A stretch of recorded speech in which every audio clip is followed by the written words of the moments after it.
Welcome everyone to this webinar. My name is Craig McLaughlin. I am the chair of the Beef Farmers of Ontario.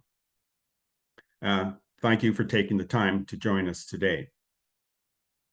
Just a reminder, this webinar is being recorded and the recording will be shared with all those who registered following the call. With the current situation and the challenges we are experiencing, particularly in Central Ontario, we wanted to take this time to provide an opportunity to get together and share relevant information to help producers through the current situation. For many of us, it is extremely dry. For some of us, we are in a drought. We also know that the threat of wildfires have been impacting some regions in Eastern and Northern Ontario. We continue to monitor the situation, and we do have some resources on the homepage of our website, which we will also share after the call. We have asked the minister to visit the area of Central Ontario, and at this point in time, we believe the minister will be arriving next week. We don't have details or the logistics at this time, but hopefully he will share in your problems.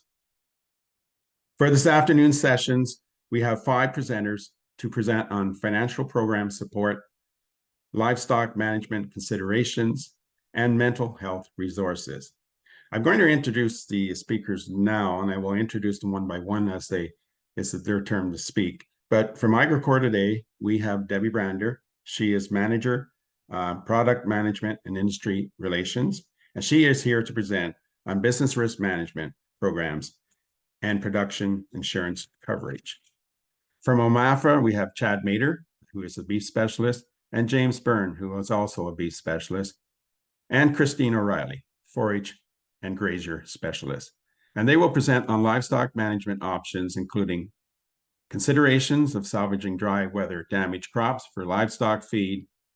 And also joining us is Peter Doris, environmental specialist, who will present on the process to take water for crops and livestock. And rounding up the presenter today are Camilla Capelli, Senior Program Analyst, who will share mental health resources. Some logistics for today's webinar. While presenters are speaking, please mute your lines to reduce background noise for all the participants. If you have questions, there will be time after each presentation, or you can write your own questions in the chat, and we will ask them on your behalf. We will keep an eye on the chat to try and make sure your questions don't get lost. If you prefer to ask the question anonymously, you have that option during this webinar. We'd like to let you know that we will share ministry information and resources at the end of the seminar. And if anyone has questions, please feel free to connect or to contact to any of the speakers at Agricor or the Ag Information Contact Center to speak to someone directly. To start off at this time, I will introduce Debbie Brander, who will present on crop and livestock protection considerations. Debbie, the audience is yours. Thanks very much, Craig. Good afternoon, everyone. I wanted to start off by saying that we at Agricor understand how severe this situation is for your crop yields and your feed availability, and appreciate this opportunity to provide some information on how our programs can help.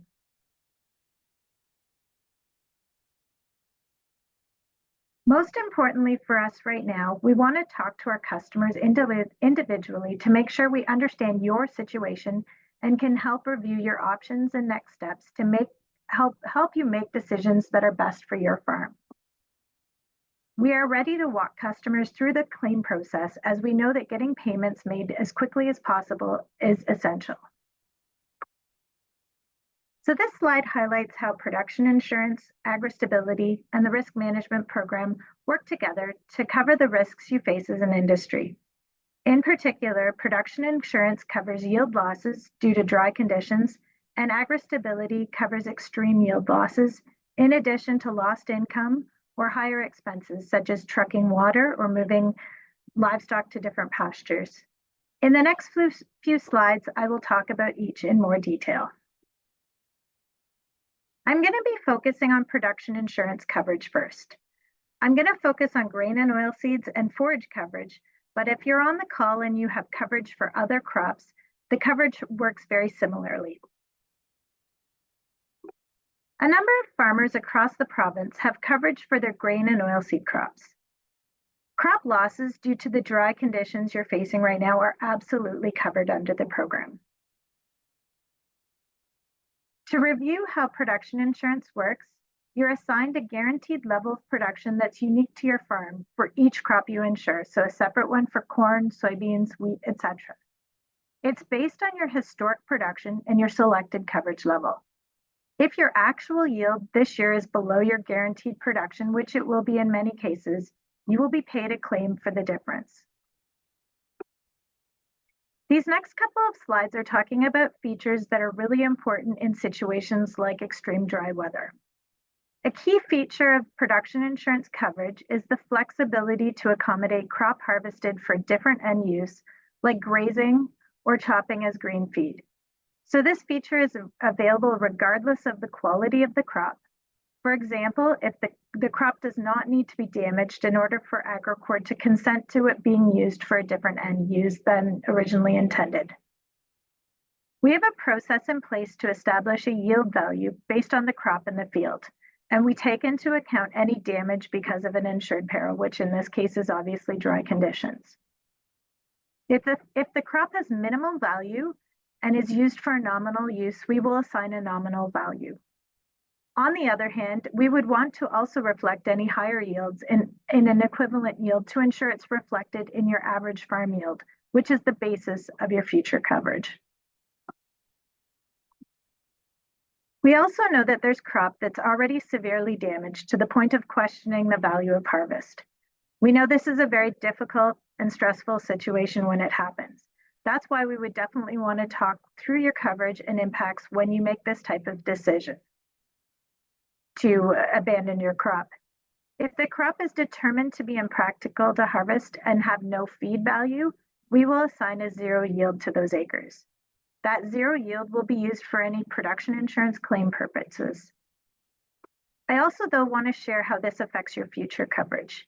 Because your future coverage is based on your yields over the past 10 years, production insurance has a mechanism to ensure that one bad year will not have a significant impact, and this is called buffering.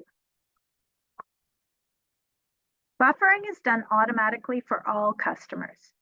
Buffering helps to stabilize your average farm yield and lessen the impact of extreme yields, such as this year, so that a bad year doesn't significantly affect your future coverage. At a high level, this picture shows how buffering works. Basically, if your crop yields less than 70% compared to your 10-year average for that crop, buffering will apply. For example, if your harvested production is zero, it would be buffered 2/3 of the way back to 70% of your average farm yield. This means that next year, in your historic average, that buffered yield would reflect 47% of your AFY, rather than a zero. This is obviously something we would want to work through with you one-on-one, but there's also information on our website if you'd like more information in the meantime. We also have a number of farmers with coverage for hay and pasture under our forage rainfall plan. This coverage uses rainfall as an indicator of the quantity and quality of forage yields. Forage rainfall is collected between May and August, and it's provided to Agricorp by a third-party service provider. If a customer's chosen rainfall collection station receives less than the guaranteed rainfall amount, the customer will receive a claim. A claim factor is also applied that increases the payment as the percent of rainfall decreases, and this is really to account for the additional costs of sourcing hay in extreme situations. Once we receive the final rainfall in mid-September, we will immediately start the process to determine and issue claims. Customers don't need to do anything, and we also post the rainfall on agricorp.com if you're interested in seeing the historic rainfall between May and August. I'm going to switch gears now to agri-stability. Agri-stability protects the net income of your whole farm instead of buying coverage for one commodity at a time like you would in production insurance. Agri-stability covers crops, livestock, byproducts, including supply managed commodities as well. It covers large declines in net income, including production losses and increased costs in situations like this. Agri-stability has been proven to respond in challenging times by protecting you when your net farming income falls below 70% of your recent average.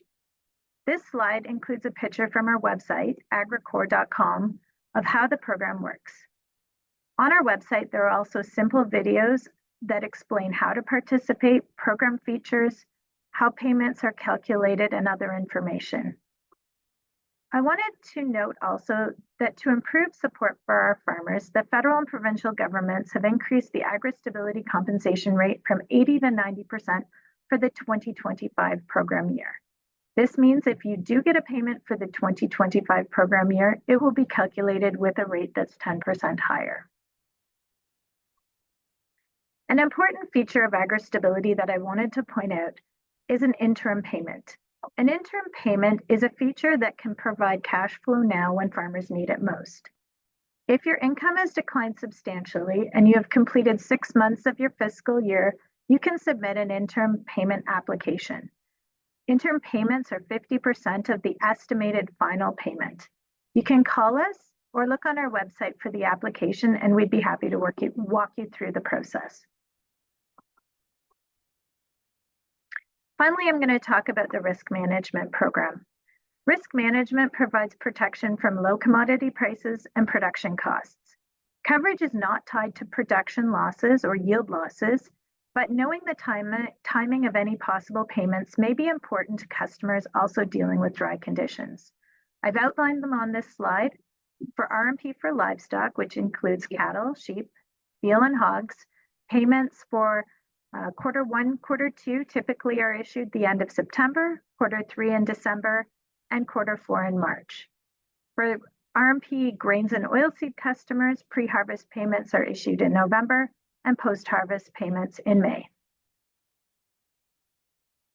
One last thing I want to highlight is our website. On the homepage of our website, agricore.com, there is a link or a banner directing you to resources to deal with dry weather. This includes production insurance information, like the information I've covered on the previous slides, a link to agri-stability interim payments, and also information on how to sign up for direct deposit if you are expecting a payment. I wanted to remind you that direct deposit is a fast, easy, secure way to get payments, and above that, you get payments 5 to 7 days faster than getting a check.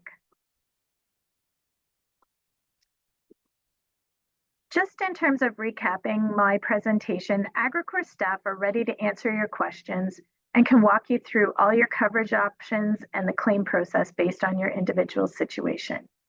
We remind customers to report damage as soon as it's evident, report yield separately for each crop so that Agricore can process claims right away when there's a production loss. Reminder of an interim agri-stability payment option if you are experiencing financial distress. Reminder for direct deposit if you're expecting a payment.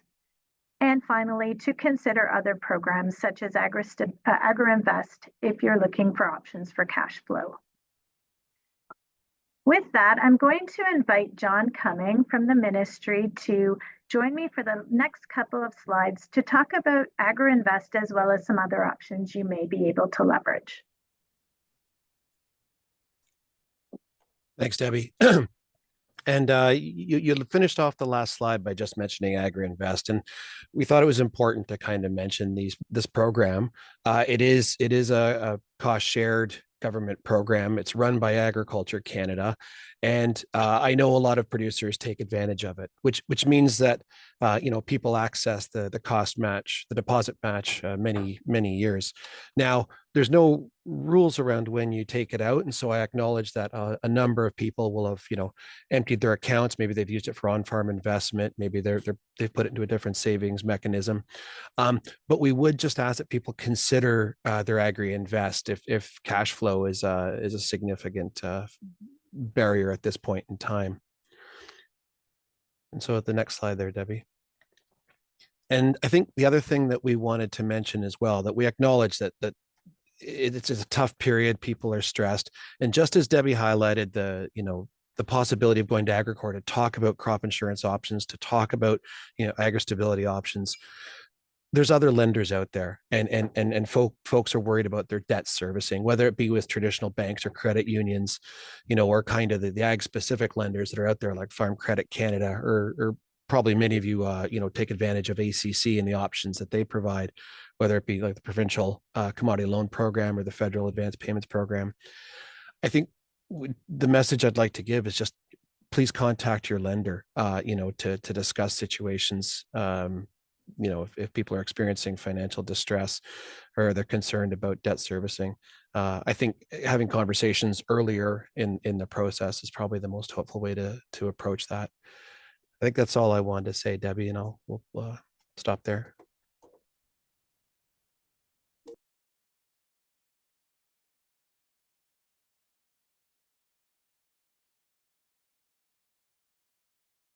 Any questions at this time?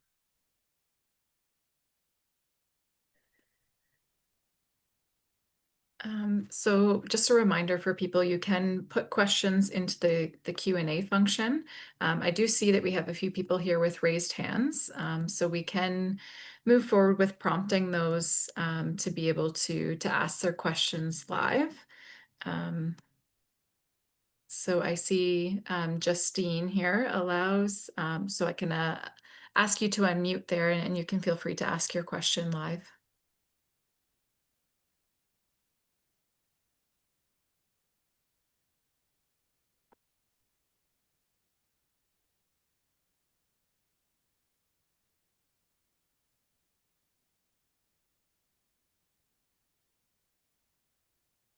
Are you able to unmute to ask the question?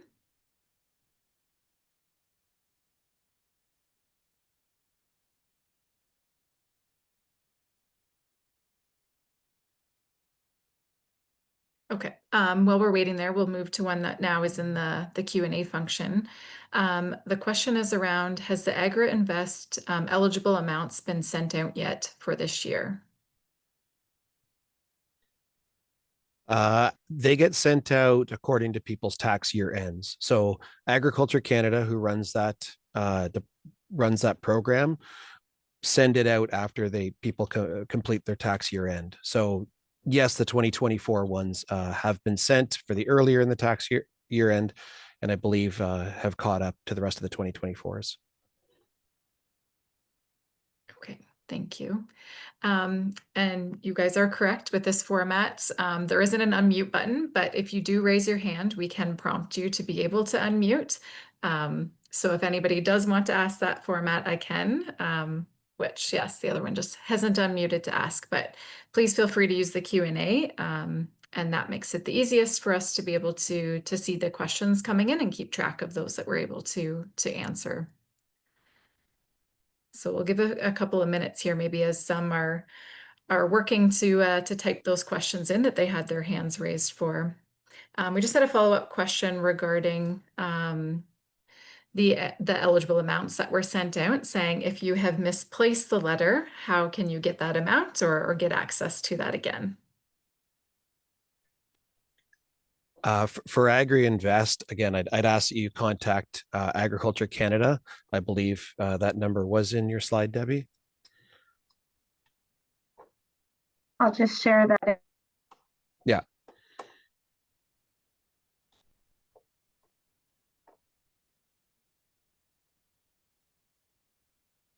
But they have a phone number. If you have your PIN, your personal identification number, the easiest thing would be just to give them a call and work through that.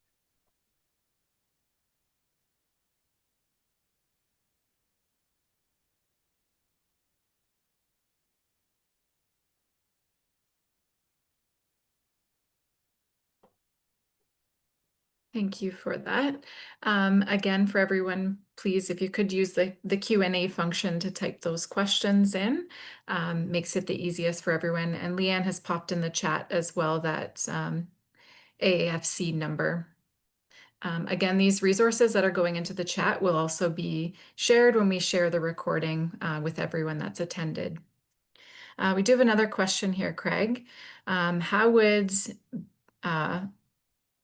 business I'm not sure if that's meant to be the RMP program, but it says how would BMP work for livestock producers where the expenses are related to poor hay crop and livestock sales come much later and may not be sold for many months?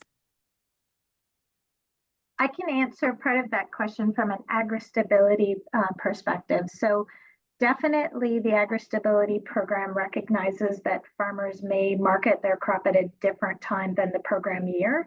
And because of that, agri-stability uses a modified accrual method of accounting. So if you sell it in the program year, it's counted as income. But if you store it or sell it in the next year, it's converted to income using an established fair market value process. Thank you for that answer, Debbie. At this point, I don't see any other questions that are coming into the Q&A. Just a reminder, at the end of the webinar, if we have time to, we'll bring all of our speakers back and be able to take more questions at that point too. So feel free to pop those into the Q&A at any point throughout. Thanks very and we'll much. try to get to those at the end. Thank you. Over to you, Craig. Thank you, Jacqueline, and thank you to Debbie and John for that presentation. As Jacqueline mentioned, you can ask questions later on. But moving on, next we have Chad Mader and James Burns. They are both beef specialists with OMAFA, and at this time they will present on livestock management considerations. So Chad and James, thanks for joining us. The audience is yours. Thank you very much, Craig.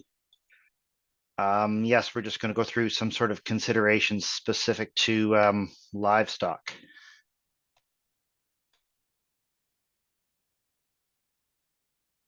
If I could get my screen to advance, we'd be all set. There we go.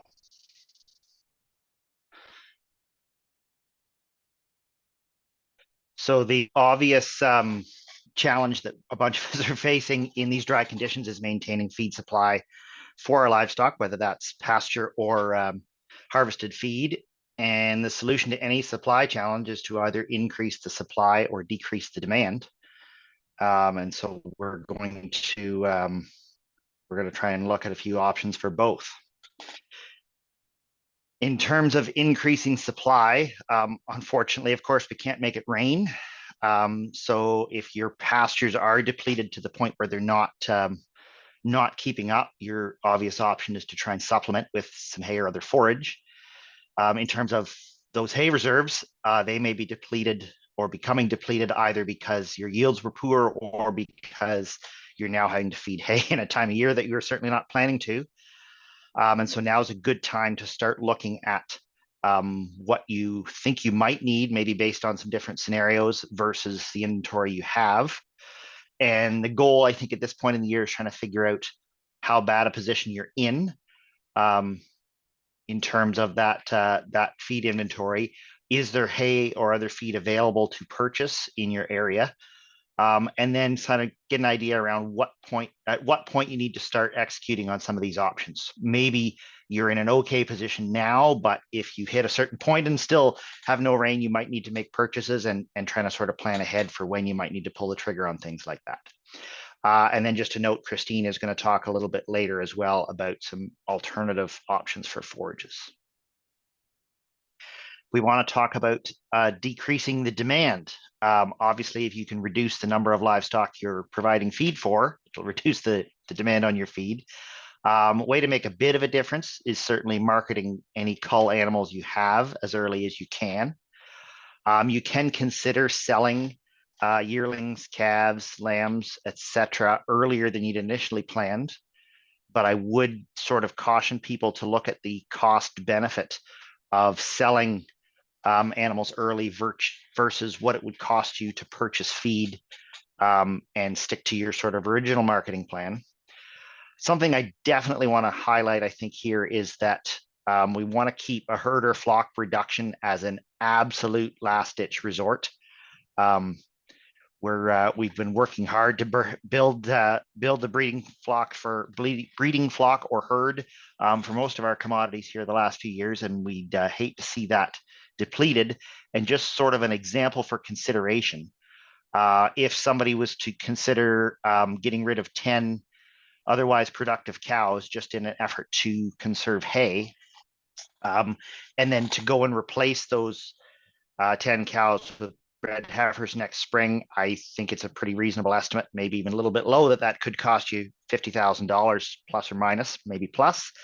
And look at how much hay you could buy for that $50,000. And I suspect in most cases that math is going to say if you can buy hay, you should buy hay. The other thing to consider in situations like this is how we can stretch our supply. So creep feeding is a great way to reduce the demand on your pasture or hay if you're feeding hay already. It also obviously enhances your calf or lamb performance, so it kind of keeps those animals moving forward. You can also consider early weaning. This will reduce the demands on mama, as obviously she's not lactating and then not going to require as much feed. It also makes it a little bit easier to supplement those growing animals directly if you've got them weaned somewhere, whether that's moving them to better pasture, if you have some better quality forage, supplementing with grain, that kind of stuff. And as I mentioned earlier, early weaning does provide the option to modify your marketing plans if that's the route that's best for you. Would also encourage people to consider supplementing with grain, more an issue for growing animals probably than putting grain in for your cow herd or your sheep flock. This will reduce the strain on the pasture and also has little impact on performance, as those growing animals that may not do as well on medium quality hay can still maintain pretty good performance comparable to good pasture if you're putting some grain in to supplement. Sort of a little bit longer term options for stretching that supply. Most of the province seems to have had pretty good straw yields this summer. So there's if hay supply is a challenge, you can look at incorporating straw into your winter rations. Certainly want to flag that should be talking to a nutritionist or making sure that you're still keeping a balanced ration, because you can have some unintended consequences of putting too much straw in there, but it's certainly an option to stretch your forage. And times like this are a great opportunity to review store hay waste anywhere you can. So whether that's storage loss from spoilage or other factors, or waste during feeding, great time to tighten the belt in terms of being efficient that way. Just a few long-term considerations. We talked about potentially marketing some animals early. I would just again consider what the cost benefit is. If there's feed available to purchase, the example I have here, if you have a 400-pound calf that you theoretically could sell in the near future, what would it cost you to purchase feed to get that calf to, like, say 600 pounds, which might be what you normally would market at? In a lot of cases, it may still make sense to purchase feed if you can. And then just a big picture consideration, thinking ahead, we obviously want to be as efficient as possible when we're trying to stretch feed resources, but we certainly don't want to jeopardize our long-term success. We'd hate to see a train wreck in 2026 because your significant portion of the herd or the flock comes up open because we haven't provided them with the nutrients to conceive in this dry period. So just to briefly switch gears before I finish, water supply I know is a concern for a lot of people. There's two, I guess if you're worried about water, you're worried for one of two reasons. Either you're low on water or you're out of water. So if you're low on water, you're looking at conserving, and if you're out, you're looking at totally replacing that water source. If you're conserving water, or worried about water and want to conserve, anything coming out of a well, you're much further ahead to try and set up a holding tank and trickle water into that over longer periods, versus trying to ask the well to supply water all at once for the herd or the flock when they come to drink. You can look at sort of piggybacking multiple sources. Maybe you can supplement a pond with a well, or supplement or use a couple of different wells to meet needs in order to try and stop any of them from drying up altogether. And Some people I know are considering or are hauling water to supplement their on-farm sources, just to try and stretch those out so they don't have to, the well doesn't go dry, the pond doesn't go dry, and they're not stuck hauling 100% of their water. You do get into that hauling scenario where you do have to provide all the water for a group of livestock. Whatever plan you come up with has to be feasible. It's great to say I've got a tank and I've got a lake I can get water from, but if that plan involves you hauling water 18 hours a day to meet your livestock needs, clearly that's not going to work. Maybe that's what you do the first day, but hopefully you can come up with a system that's going to work for you long term, because it needs to. And you also need to try and come up with a schedule that's going to avoid a thirsty herd waiting for you when you show up.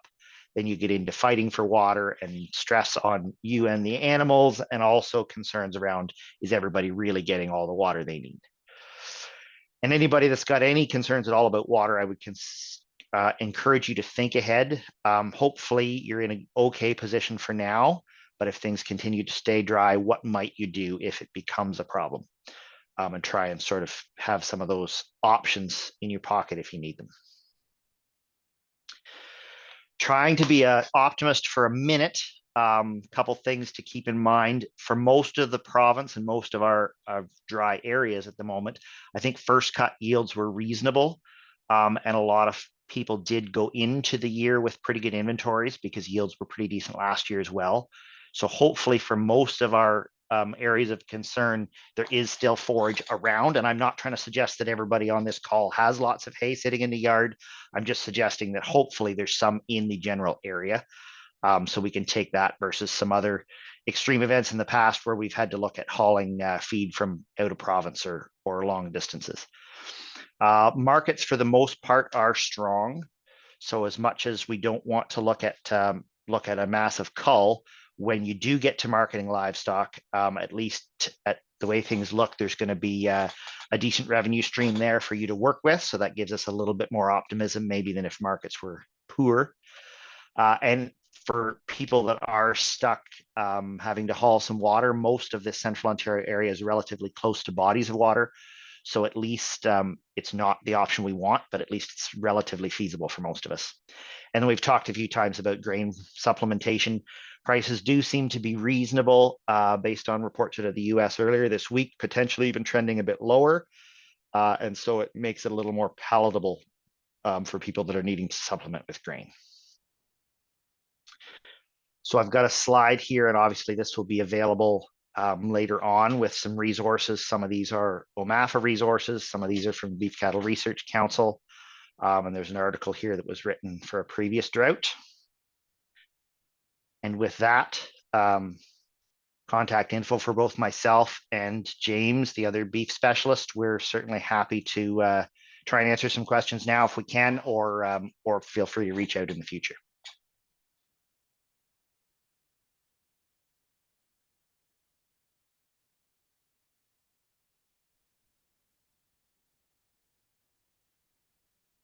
We do have one question here in the chat that's come in already in the Q&A function.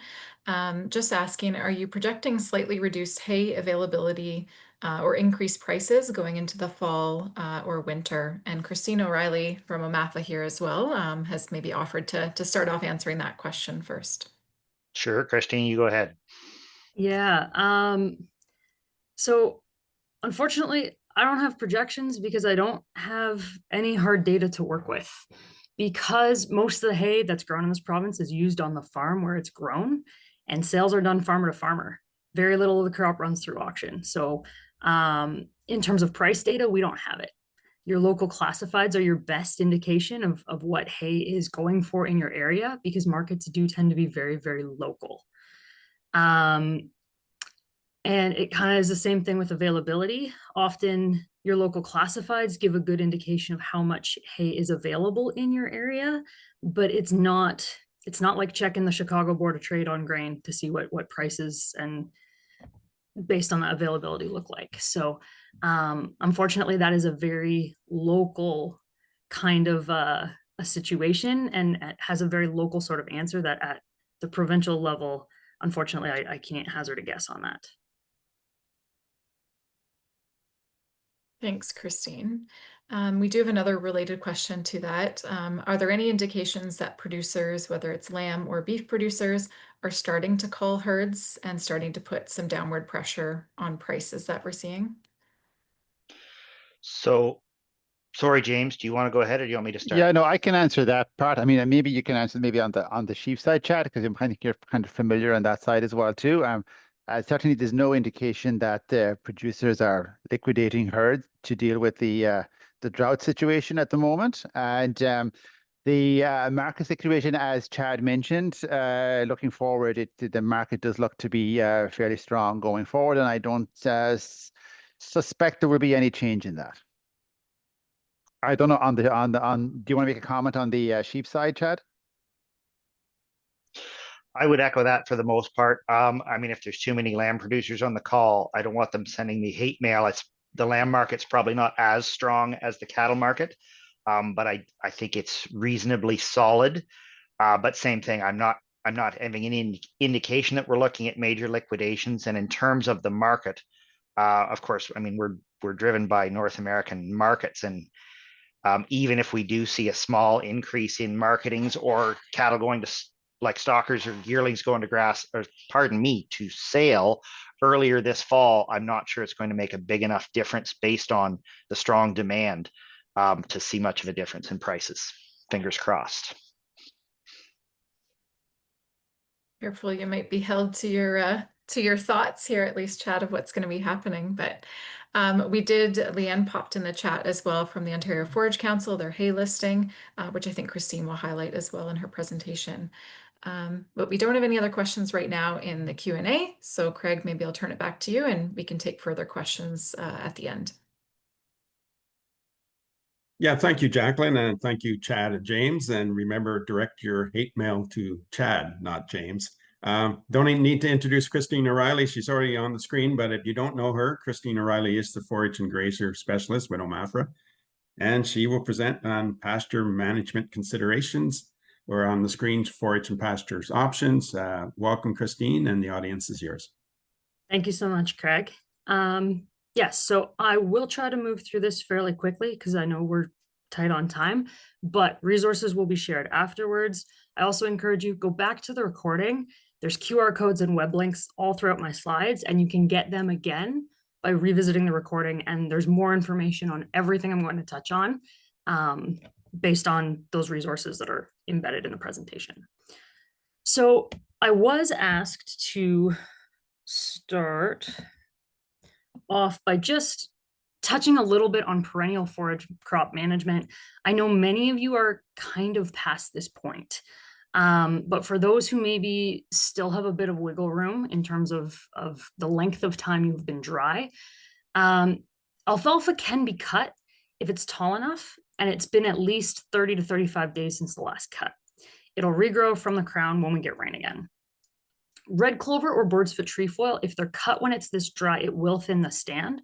Now I realize if you need the feed, agronomy is the first thing to go out the window. So just know that if that's the main legume in your stand, it's going to thin, plan to overseed or reseed again next year. The other caution on the perennial forage crops is really scouting for some of these insect pests that love dry weather. I have had reports come in the last 2 to 3 weeks about true armyworm taking out what would have been second or third cut in a couple of pockets in the province. And also potato leaf hopper. They blow in on storm fronts. We didn't see them as early this year as we normally do, but they love to eat alfalfa. It stunts the crop. It does look like dry weather stress. It looks like that crop has not got enough water. So that one is also worth scouting for. QR codes link you to thresholds for management and how to actually do that scouting. When it comes to pastures, if you're not rotationally grazing and there's still grass left in that field, start. We saw in 2021, when Northwestern Ontario was extremely dry, that pastures that had been rotationally grazed before the drought conditions hit actually had a month to 6 weeks more forage in them than pastures that had been continuously grazed. And if that is not enough to convince you that rotational grazing is worth it, I don't know what is. While you're managing that grass, make sure you're leaving 3 to 4 inches of residual. It helps both the plant recover faster and also helps reduce evaporation from the soil. It's something that producers in the prairies do regularly because they're often more water limited than we are. Another thing is to lengthen the rest times in those paddocks so that you give the grass enough time to grow back at least 4 to 5 new leaves before you put livestock back in.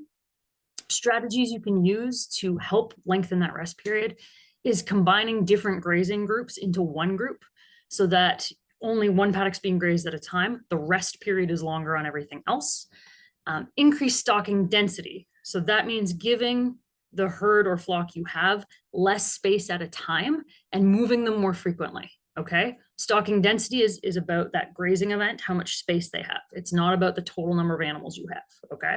So give them less space at a time, move them more often. They're going to graze more consistently, and it gives a little bit more rest time for the rest of the pasture. See if you can pick up some other acres to graze. So this could be hayfield aftermath. It could be cover crops if we get rain to grow them. It could be grain stubble because a lot of wheat just came off. And some of these may require some extra management for animal health perspective. Some of them may require supplementation for nutrition reasons. So do your homework, but that is an option. And the other one is you could feed supplemental forage on pasture before cattle run out of grass. That takes a bit of pressure off the pasture and keeps it in better shape. Unfortunately, this won't work for sheep because if they can smell that plant is alive and they are used to grazing the entire grazing season, they will sit and half starve themselves on pasture without touching that forage. So for cattle, this works. Unfortunately, for sheep, it doesn't.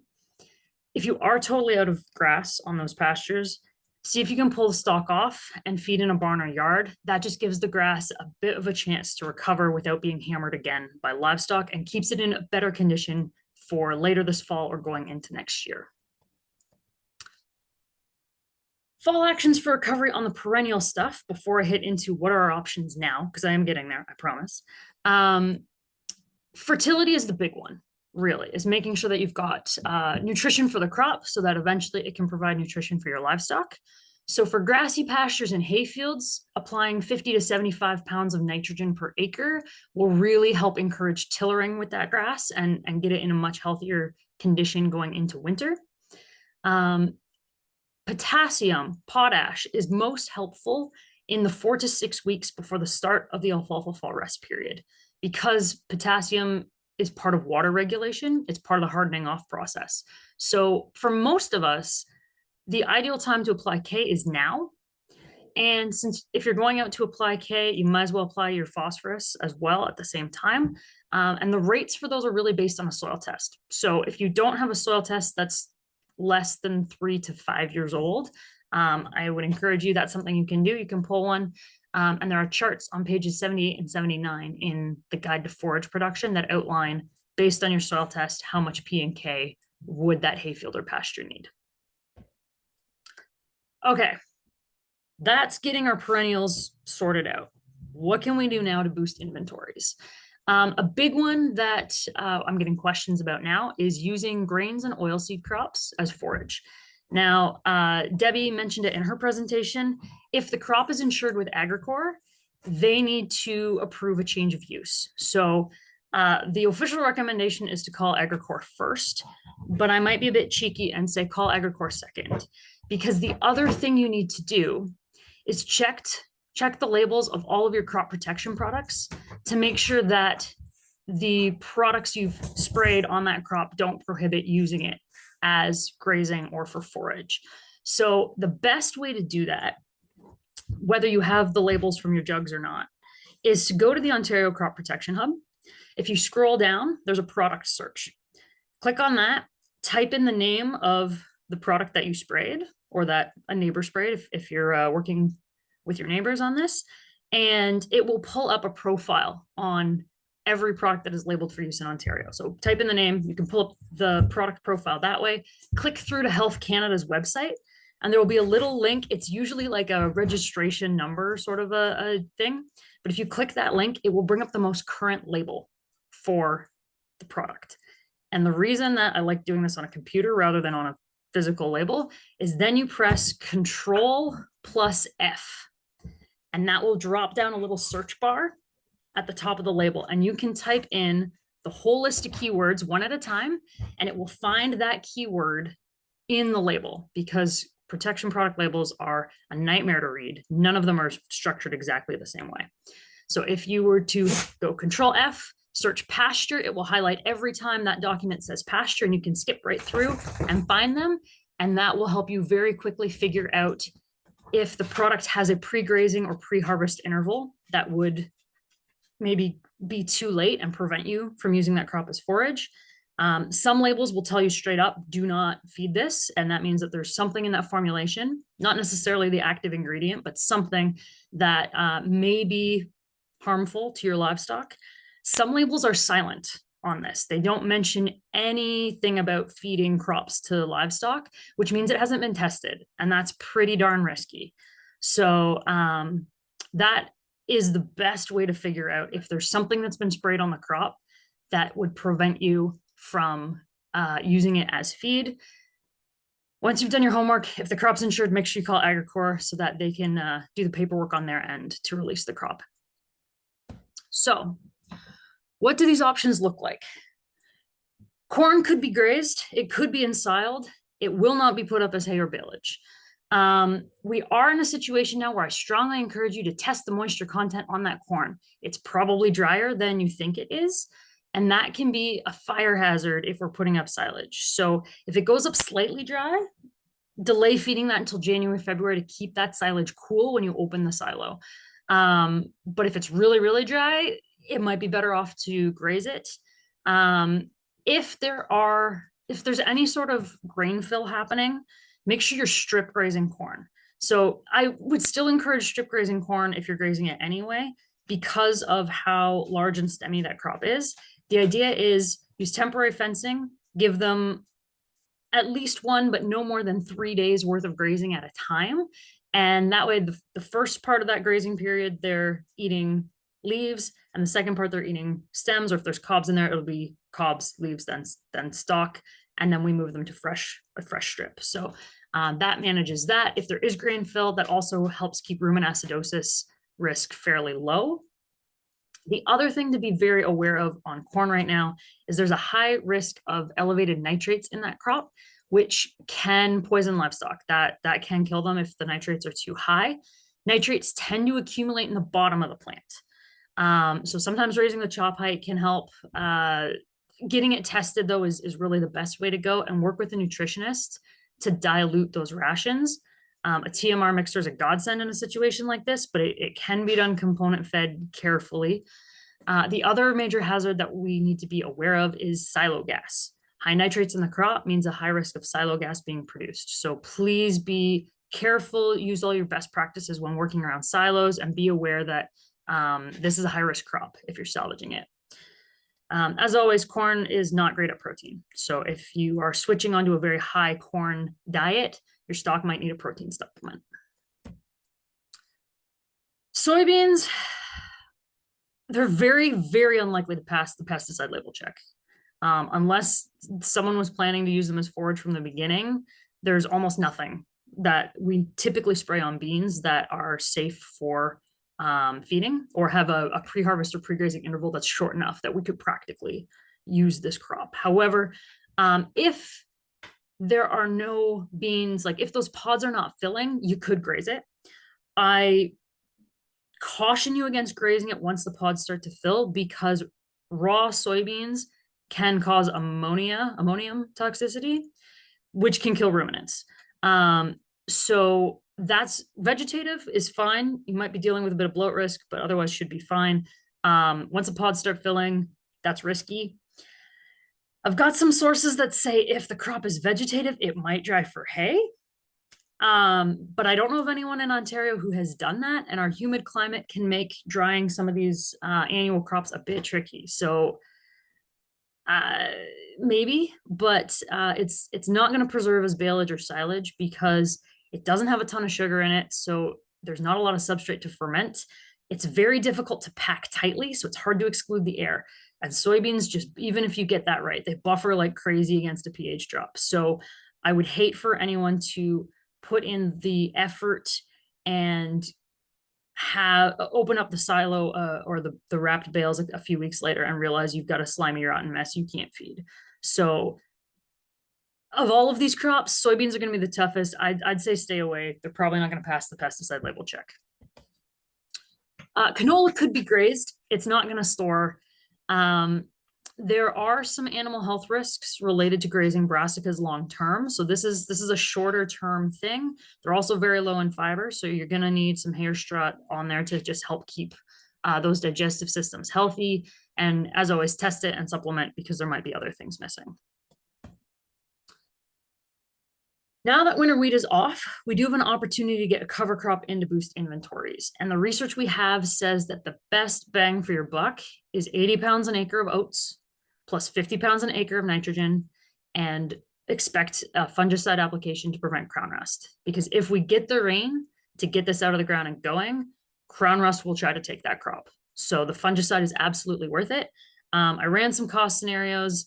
If you're not in a position to apply a fungicide, seed cost on spring triticale is a lot higher than on oats, but it's by the time you get the fungicide in there, it's comparable. Oats plus fungicide is comparable to just the triticale seed. So yield potential's maybe a little bit lower. Triticale tends to be a high management crop, but this would be the recipe to boost inventory quickly, assuming we can get the rain to get that going. If you're looking at your inventory, as Chad suggested, and you're going, okay, I should be good through winter, but that late winter, early spring might be a little tight. Winter cereals are a good way to boost forage then. Fall rye, you'd want to seed at 100 pounds an acre or more if your seeding conditions are not ideal. And then we're looking at 55 pounds an acre of nitrogen and 5 pounds an acre of sulfur in the spring at green up. Triticale, the seeding rate is a little bit lower, 90 to 110 pounds, but the fertilizer requirement is a lot higher. This is a high management crop.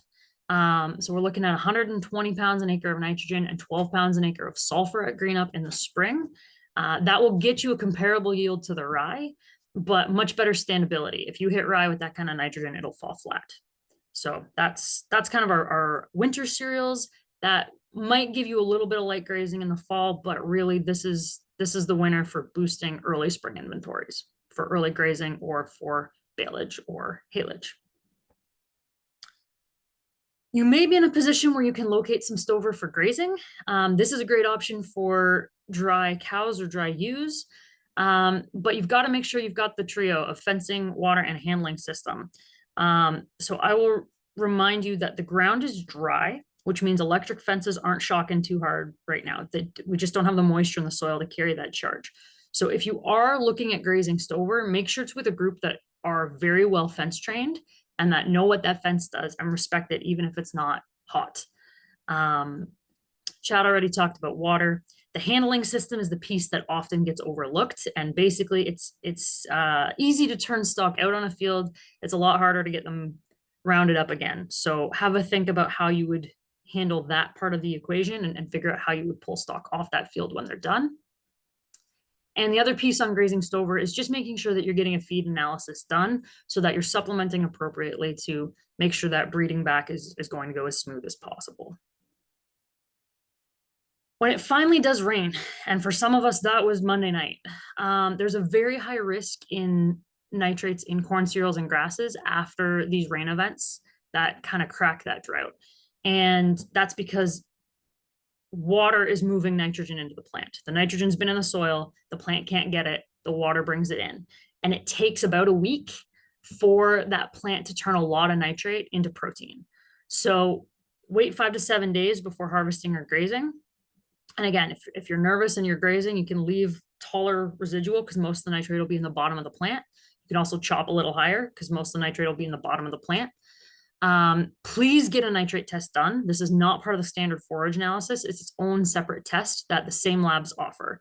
So get the nitrate test, work with a nutritionist to dilute those high nitrate feeds, and really be aware of that risk of silo gas. And there's QR codes on this slide go to both a list of labs in Ontario that offer forage testing and also some more information on silo gas, the hazards, how to keep people safe and livestock safe.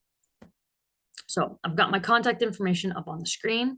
I'm happy to take some questions, but I know there's a lot in here. Please check the resources, and you're always welcome to reach out to me after the webinar for further information on any of this. It's a great amount of information, Christine. As she mentioned, a lot of those resources will be shared as well in our follow-up. So you'll be able to follow up on some of those. We'll maybe just take one. We have a couple questions in the Q&A, but we'll maybe just do one of those live now. And then Christine, I'll get you to pop an answer into the chat for the other one. So the first one is it a waste to apply pasture fertilizer without rain? And would the nitrogen be prone to volatilization on dry ground? That's a fantastic question. So you're right. Ideally, we want to be applying nitrogen just ahead of a rain, so the water washes that into the soil where the plant can get it. When it comes to P and K, I spoke with our soil fertility specialist, Colin Elgie, and he did not have concerns about applying phosphorus or potash on dry soil. I also checked with the rate, because I know some of these fields are low testing and the recommended rate is pretty high. But no, we're not concerned in established perennial stands. A new seeding, we might see a bit of burn. They don't have as developed of a root system, but on established stands, we're not concerned about that.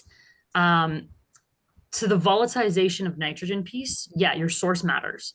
So urea tends to volatilize if air temperatures are 18 degrees or hotter. So if you can get urea spun on right before a rain, you're probably going to keep most of it. But if you spin it on and leave it and hope for rain, you're going to lose it all. So talk with your fertilizer supplier, I guess, about what maybe some of your other options might be. I'm not super up on some of the coating and treatment that might reduce volatilization. A lot of it, I think, is more slow release once it's in the soil. So talk to your fertilizer dealer to see what products they've got, what coatings they maybe have that might help. But perfect scenario would be rain in the forecast, get that nitrogen on just ahead of it. That does sound like a perfect scenario with rain in the forecast. I really want to see rain in that forecast, Jacqueline. Yeah, that's great. So there are a couple more in the Q&A, but Christine, if you wouldn't mind maybe just typing in answers to those for the sake of time. Absolutely. Great, thank you. And I'll turn things back over to Craig.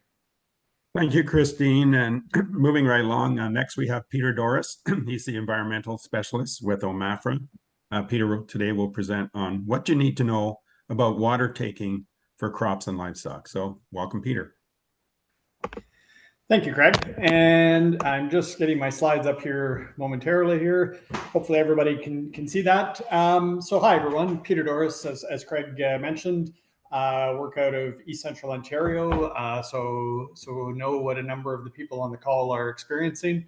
And I guess over the last couple of weeks, there have been quite a few discussions about, do I need a permit to take water when, and is it different for livestock watering versus irrigating for crops or pastures? And the answer is yes, and I'll explain that here in a few slides.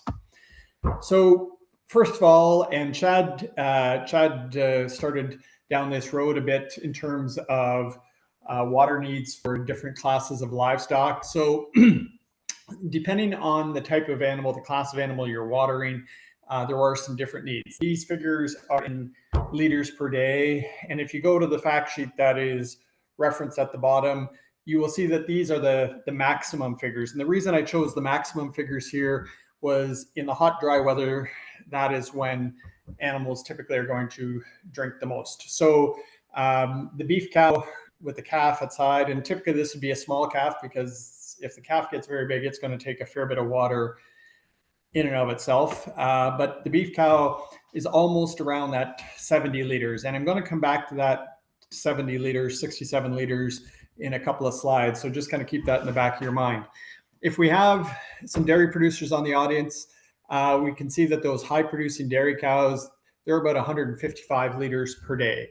And of course, the more milk that cow produces, the more water that she's going to need. And then a lactating ewe would be around 12 liters a day. In contrast, if we look at those same type of females, but when they're dry, you can see that the numbers really fall off noticeably. The dairy cow, it's about a third of what it is when it's milking and that. And so still fairly significant, as somebody noted, if you're hauling water That's when you really notice how much water these animals will drink. And then when you get into kind of the juveniles, the backgrounders, the dairy heifers, and the feeder lambs, you can see there that the numbers are less, but they're still fairly significant there as well. And so it is kind of important to keep that in mind, that when you're putting a watering system in place, is how much do the animals need? And as Chad alluded to, if you have a trickle type system, is do you have a big enough water trough or a big enough stock tank that can allow all the animals to drink at one time and still provide that water, so every animal can get what it needs as the animals kind of go up kind of through their social hierarchy and drink.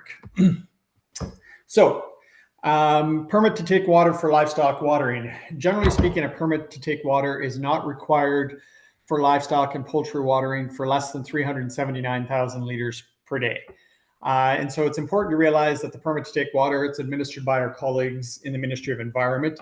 And you're probably looking at the 379,000 and thinking, where did that number come from?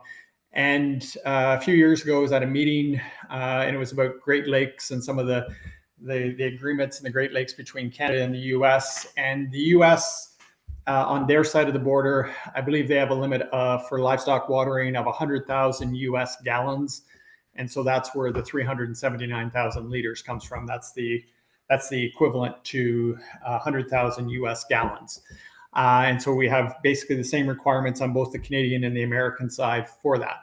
And if you remember from the last slide, I said, keep in mind that 70, 75 liters for the beef cow.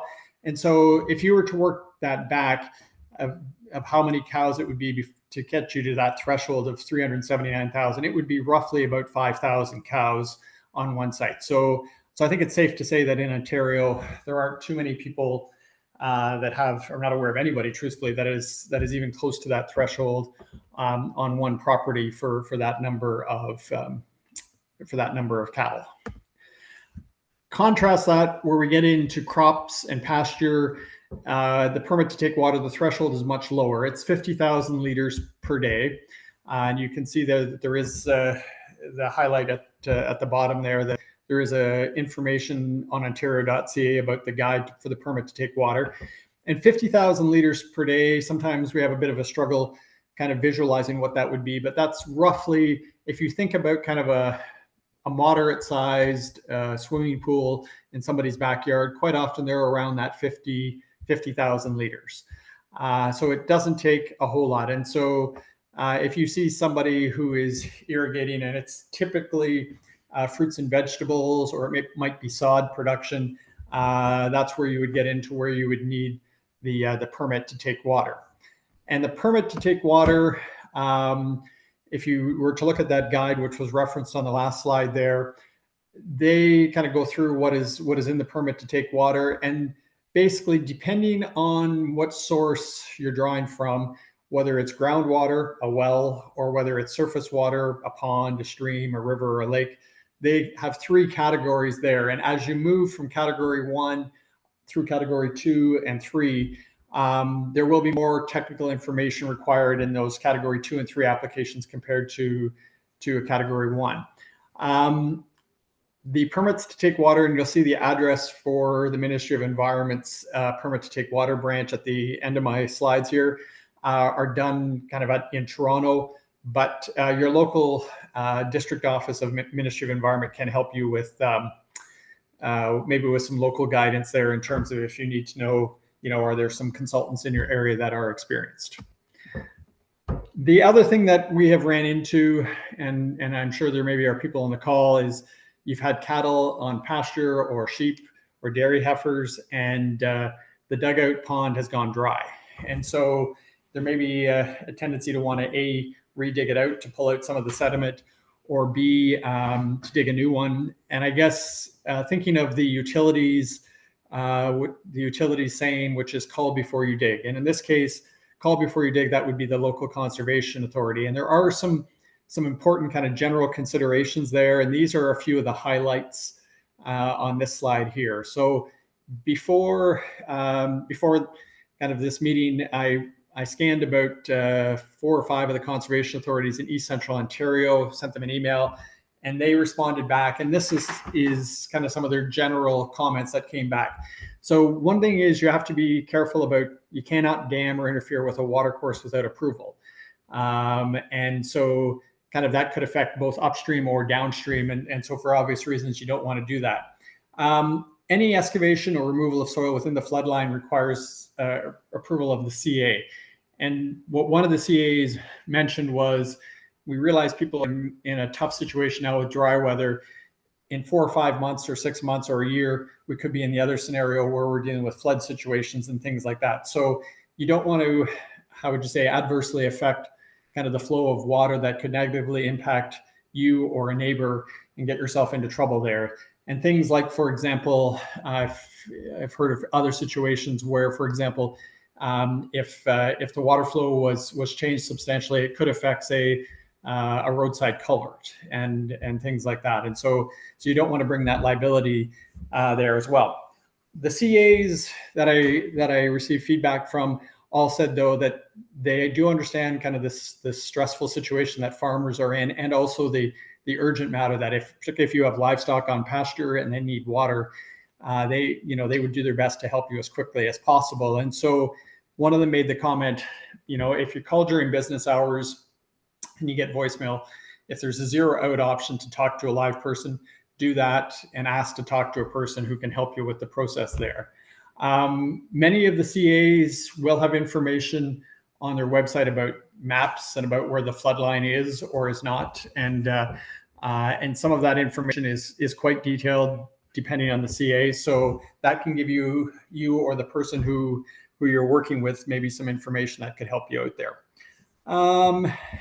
And I guess just a couple of slides on information. So if you Google Ontario permit to take water, it will give you a list of some of the consultants and technical support if that's something of interest to you. Our ministry does have an Ontario Agricultural Irrigation landing page, and if you Google those terms, it should take you right to it as well. And then finally, just briefly here, so here's the information about Ministry of Environment's contact info with permit to take water, and my email address if there are any further questions. And I think that is, thank you.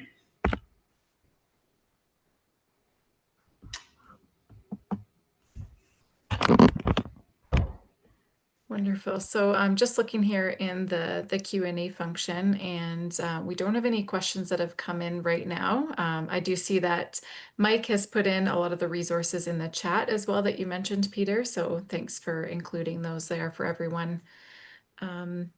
So at this point, Craig, maybe we'll move on and we'll come back to those questions at the end if some come in. Thank you, Jacqueline, and thank you, Peter. Our last presenter today is Carmela Capelli. She's Senior Program Analyst with OMAFRA, and today she will share mental health resources. So Carmela, the audience is yours.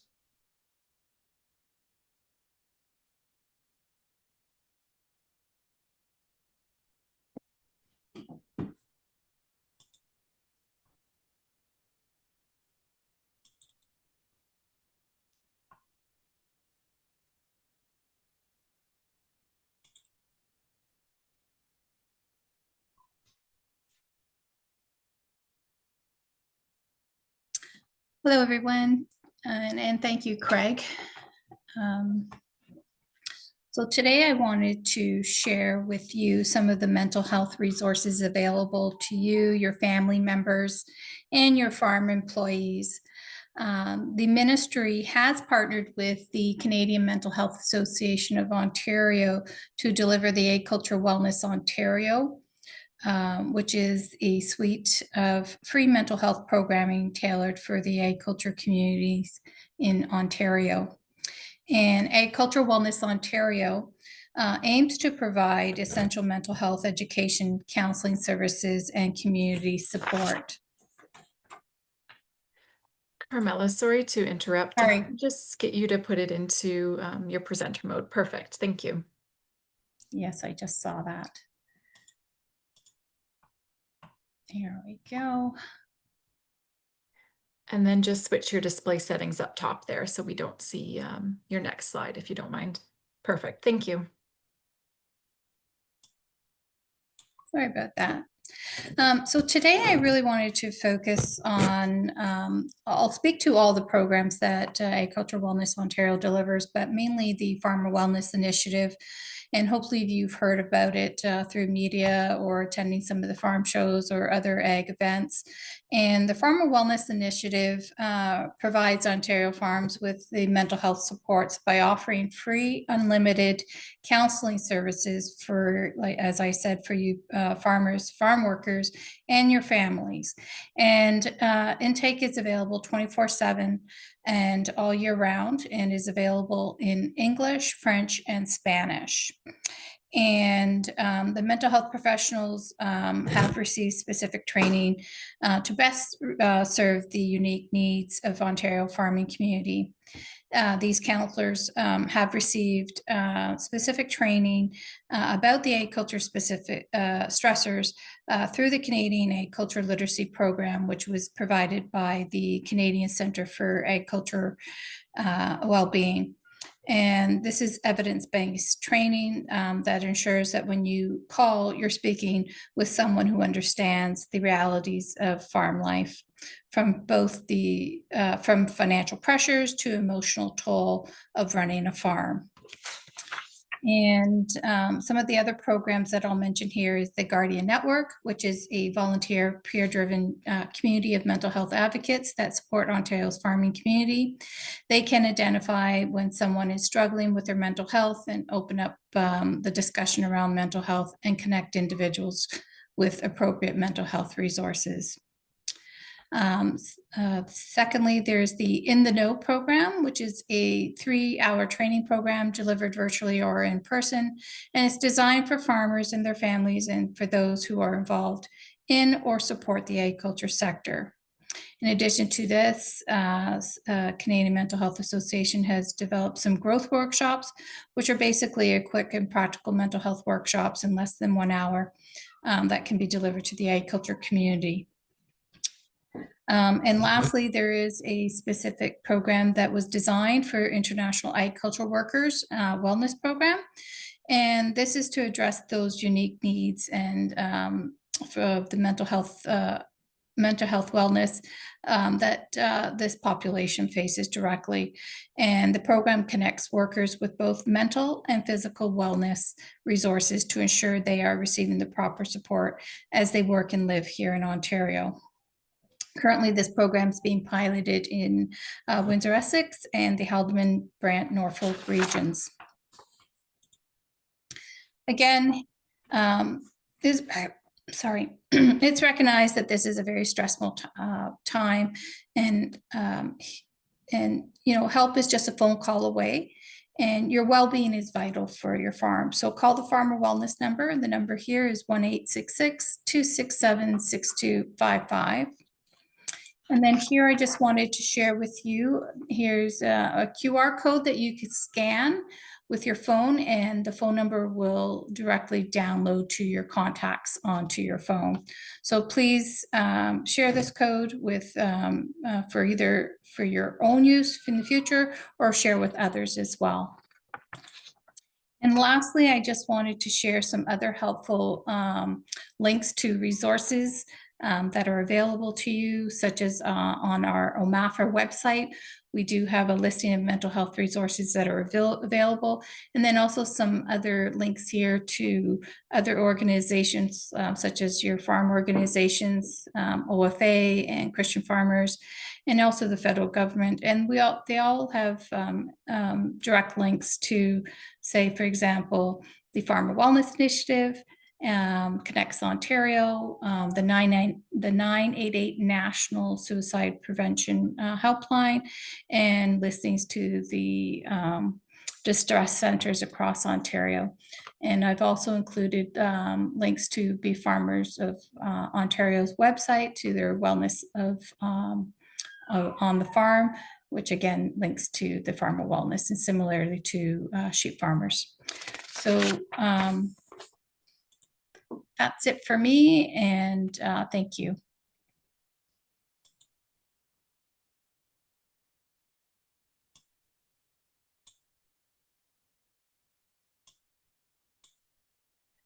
I'm just looking here in the chat, Craig, and we don't have any questions directly for Carmela at this time, but we do have some other questions that have popped into the chat for general speakers from today. Thank you, Carmela, and thank you, Jacqueline. Just before we move to the more questions at the end of this session, this is just a note from beef farmers. As the challenging growing season continues, we want to remind producers to consider their mental health and the mental health of others. This is a very stressful time. Please ensure you reach out and also check in on family, friends, and neighbors. Talking to someone like a neighbor or a friend is a great pressure release and opens the door for more conversations that may be necessary. There are excellent mental health resources designed to support producers. Remember, please reach out. You're not alone. At this time, I guess, Jacqueline, will open it up to general questions. Thanks, Craig. So we do have a question in here for Debbie. Does RMP pay out on crop insurance, claim yield, or only on the harvested crops, whether those are sold or used on farm? So really good question. This is about risk management program for grains and oilseeds. And risk management is connected to your average farm yield and your acres that you've enrolled in production insurance. It is not connected to your yield. So having a low yield in production insurance will have no impact on any risk management program payment. Thank you, Debbie. We have another question here that might be best directed to the OMAFA team with James and Chad potentially to begin with. Just saying that they were hoping to hear a little bit more on the downside of heat for beef cattle in particular. Humans are told to get out of the heat, but certainly a lot harder to do for cattle. Is there any issue getting bred or even pregnant cows calving in the next couple of months based on the heat stress that they've been under, or are there any other health issues that we should be watching for cattle? Well, I just take that one there, Jacqueline. So it's a very good question. And yeah, certainly beef cattle suffer from heat stress just as much as human beings will suffer from heat stress. So heat stress for cows, I mean, it does cause a rise in the level of chemical cortisol in those animals. And so that has a direct impact then on the beef cows in terms of their breeding capacity. So, and on bull side, yes, there's an impact in as well too on the bull side that does go along and reduce down their breeding capacity as well too. So the real solution to the problem then is really to try to go along to provide shade. And there's many different ways in which shade can be provided. You know, ideally, if you have got trees on your property, if you allow your animals to get shade there, that's a good way to go along and to reduce down any type of heat stress that they're going to have. Equally so, if there's access to even things like say windbreaks that go along and generate some kind of shade, will be able to go along and to just give those animals an opportunity to get in out of actual direct heat, and that will have definitely a mitigating effect. I'm going to have to. I think you would like to add, Chad, to that. The only thing I would add is the other thing you can do is try and reduce any other stressors. So again, talking about supplementing feed and water, let's make sure they're not short of water. Let's make sure they have the nutrients they have. That's not going to negate anything James just said, but let's not try and stack up a heat stress and a water stress and a nutrition stress all at once. Thank you, James and Chad. There will be some resources coming out as well from the Beef Cattle Research Council that address a little bit more on some of those challenges for sure of heat stress in cattle. We do have another question that's come in as being kind of a commonly asked question that we're seeing here. Is it better to plant oats when it's dry or leave it in the bag until there's rain in the forecast? So maybe I'll turn that one to Christine first. Yeah, if I had a crystal ball, I'd have a definite answer. But the best I can give you is pros and cons. So the pros are if you have it in the ground already and we start getting some rain, that job is done and the crop can do its thing, right? That's an advantage. If it's sitting in the bag, it's not going to grow. The disadvantage to planting it now with very little rain or no rain in the forecast is if that seed imbibes water, but not enough to germinate, and then it doesn't get enough water to grow, then the money that's spent on that seed, I mean, the seed will die. So right now, in a lot of places, I mean, again, this has changed a bit since some areas got a little splash of rain, kind of Monday night, but those that didn't, it's as dry in the bag as it is on the ground. So unless that seed imbibes water, the viability is fine. It's only if it gets enough water to start going and not enough to keep going that we're in trouble. So, yeah, unfortunately, that's a question that we really won't know the answer to until October, November. But that's the pros and cons. If it's in the bag and you miss the window, you miss the window. If it's in the ground and it imbibes water too soon, it's not going to make it. So unfortunately, I have to leave you to make your choice, but it doesn't have to be all or nothing. No one said you can't do half one way, half the other. Thanks, Christine. Another question that we've had too, that maybe is a little challenging to have a direct answer to, is in regards to if you're renting pasture or leasing land and supplies are tight, whether that's water or pasture, what rights you have as somebody who is either custom grazing or renting pasture if you're asked to remove livestock from that pasture. So that is a question that we have received, and I don't know if there's really a direct answer, depending on case-by-case situation, but if anybody had any comments on that one that they wanted to provide. I think that will depend on your agreement, and hopefully that agreement is in writing. Yes, very good point. Thank you, Christine. We have another question for you, Christine, actually. What are your thoughts on using a large roller packer to roll grass hay land to create new grass growth?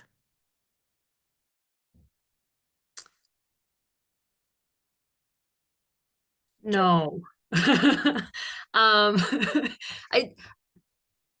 I'm mow it would be my suggestion if you're trying to stimulate growth.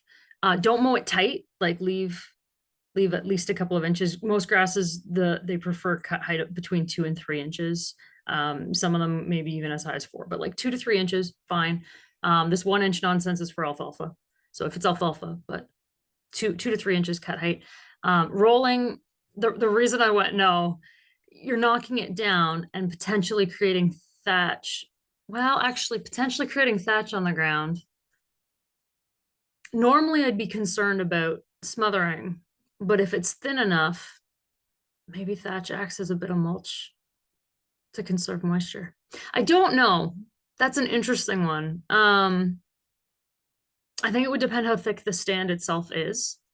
If it's thin, I wouldn't be too worried about it, but I think mowing is probably the better option. We have more research on how mowing impacts that crop.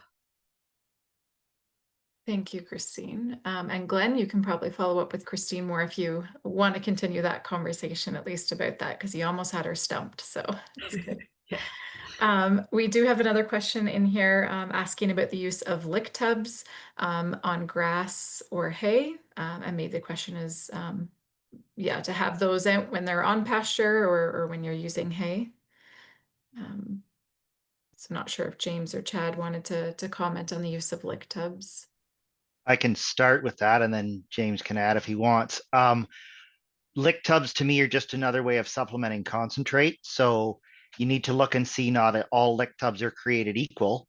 But if you're looking to extend your pasture, it's everything that we said about supplementing grain on pasture would apply to a lick tub. It's a question of what's in them, and then I don't have anything against lick tubs in principle, but a lot of times I would encourage people to look at whether they're more or less cost effective than supplementing grain and mineral directly. Yeah, I would agree. Everything that Chad has said there. It really comes down to it's a lot of it is an economic decision as to what is the benefit. It depends on your circumstances.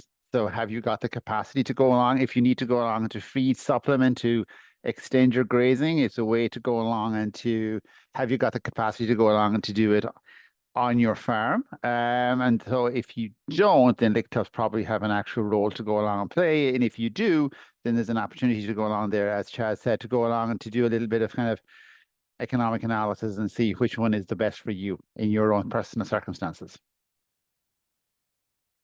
Thank you, Chad and James. We have another question here about how much rain is needed to grow 1 inch. If there happens to be a direct answer on that from Christine or Peter, maybe. I don't have a direct answer off the top of my head. I know the prairie provinces have a lot better models on probably not per inch of forage, but how much rain to grow a ton of forage, purely because in a normal year, water is usually their most limiting nutrient, whereas in Ontario, in a normal year, water is not our most limiting nutrient. So I would have to go look up some of the resources available to the prairie provinces to pull an answer for you on that. Yeah, and I don't have a direct answer either, except to say the challenge right now will depend a bit on your soil type. So a clay soil will hold water tighter than say a loam soil. So it's the first challenge we have to get if you're trying to kind of get things to green up in the countryside is, like, I'm thinking of hay and pasture, would be have enough to get it to break dormancy. And right now the challenge we're having, even with the modest amount of rain we got Monday night, is there is still quite a bit of evaporation and loss happening that way. So unfortunately, we can't give you an answer, except we need more than we got Monday night. Thank you both for that. And Craig here, I think, is our last question that we have. Normally, this producer is saying that they would normally mow after grazing in most of their more mature paddocks. But is it a bad idea to do that this year, considering the drought? I don't think it's necessarily a bad idea, but I think it's worth taking a step back and looking at your bigger forage inventory position. Is there enough mature grass there to make some hay? I realize it might be kind of stemmy and tough hay, but if you're tight on supply, is there an opportunity to hay that so that you've got a little bit more feed to carry through? Yeah, the mowing itself isn't going to hurt the grasses. The slide I shared, trefoil stands might thin, red clover stands might thin, but grasses tend to be pretty resilient to that, as long as, again, you're leaving 2 to 3 inches below that cutter bar. So I think you could still top that pasture after a grazing event, but I would encourage you to consider, could you conserve that as stored feed for later, if there's enough out there, just in terms of an inventory management position. Thanks, Christine. And thanks for everyone for the questions that you supplied, and I'll turn things back over to you, Craig. Yeah, thank you, Jacqueline. It's time to wrap up. The day is moving on. I just want to say thank you for joining today's call. As the presenters have said, if anyone has questions, please feel free to contact any of today's speakers, or reach out to the AgriCorps Contact Center or the Ag Information Contact Center to speak to someone directly. If we didn't get your questions answered today, or you have a question in the future, and you can follow up at Beef Farmers by a phone call or email. We are sharing the recording of today's webinar, and we will distribute the list of resources shared in the chat today, and also the helpful resources from the Beef Cattle Research Council. Remember, you can contact the Beef Farmers of Ontario or your commodity association that you're associated with, or your general farm organizations. At this time, I'd like to say thank you to everyone. Stay safe and stay connected. Bye for now.